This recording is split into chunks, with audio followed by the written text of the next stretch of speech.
क्या आपने एक साल के अंदर नौकरी छोड़ दी है और क्या आपको लगता है कि अब आपका पीएफ फंस जाएगा या फिर पूरा पैसा नहीं निकल पाएगा? और क्या आपके मन में भी यही सवाल है? तो ये खबर आपके लिए बहुत इंपॉर्टेंट है क्योंकि सरकार ने ईपीएफ के नियम में बहुत बड़ा बदलाव किया है। आइए समझते हैं पूरी डिटेल में। दरअसल केंद्र सरकार ने हाल ही में ईपीएफ स्कीम 2026 लागू कर दी है, जिसने करीब 60 साल पुरानी ईपीएफ स्कीम 1952 की जगह भी ले ली है।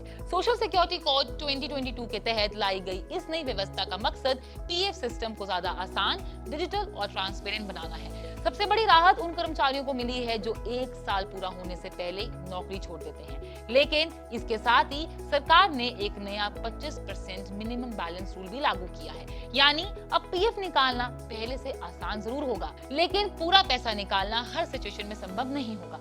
आइए समझते हैं नए नियम आखिर कहते क्या हैं। चलिए सबसे पहले बात करते हैं उस सवाल की जो सबसे ज्यादा पूछा जा रहा है। अगर आपने एक साल पूरा होने से पहले नौकरी छोड़ दी तो क्या होगा?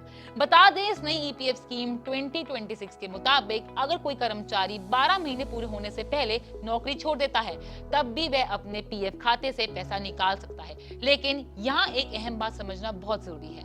अब सरकार ने 25% मिनिमम बैलेंस का नियम लागू किया है। इसका मतलब ये है कि आपके पीएफ खाते में जमा कुल रकम, जिसमें आपका योगदान, कंपनी का योगदान और उस पर मिला इंटरेस्ट शामिल है, उसका कम से कम 25% हिस्सा हमेशा खाते में ही रहेगा। यानी आपका पूरा पीएफ बैलेंस कोई भी नहीं निकाल सकता है। वहीं बाकी बचा हुआ 75% हिस्सा एलिजिबल मेंबर बैलेंस कहलाता है और जरूरत पड़ने पर कर्मचारी इसी हिस्से से निकासी भी कर सकता है। ऐसे में अब सवाल आता है, अगर आपने एक साल पूरा कर लिया है तो क्या फायदा मिलेगा?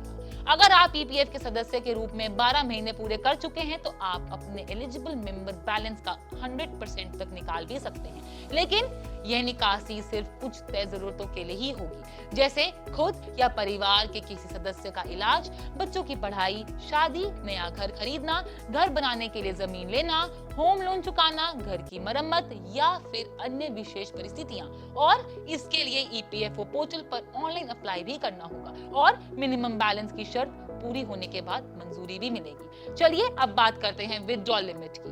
दरअसल सरकार चाहती है कि लोग पीएफ को बार बार खाली ना करें, इसलिए अलग अलग जरूरतों के लिए विथड्रॉल की सीमा भी तय कर दी गई। बच्चों की शिक्षा के लिए पूरे करियर में मैक्सिमम 10 बार, शादी के लिए 5 बार, घर खरीदने या बनवाने के लिए 5 बार, जबकि किसी विशेष इमरजेंसी में एक फाइनेंशियल ईयर के दौरान अधिकतम 2 बार ही विथड्रॉल किया जा सकता है। यानी पीएफ अब सिर्फ बचत नहीं बल्कि एक बेहतर तरीके से मैनेज किया गया रिटायरमेंट फंड बनने जा रहा है। कुल मिलाकर देखा जाए तो ईपीएफ स्कीम 2026 कर्मचारियों को पहले से ज्यादा सुविधा भी देती है। अब एक साल पूरा होने से पहले भी नौकरी छोड़ने वाले कर्मचारी पीएफ निकाल सकते हैं, लेकिन 25% मिनिमम बैलेंस खाते में रखना अनिवार्य होगा।